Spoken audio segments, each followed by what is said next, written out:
Nama Fauzi Toldo tak asing di dunia sepak bola Indonesia. Mantan kiper Sriwijaya FC ini kini menggeluti profesi sebagai pelatih usai pensiun dari dunia sepak bola nasional beberapa tahun lalu.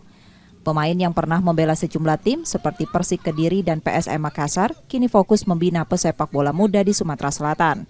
Melalui sekolah sepak bola yang ia dirikan, Fauzi membina puluhan pemain muda, mulai dari kelompok usia di bawah 6 tahun hingga di bawah 15 tahun.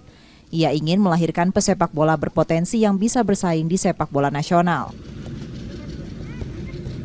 Target saya ya membentuk anak ini menjadi pemain profesional.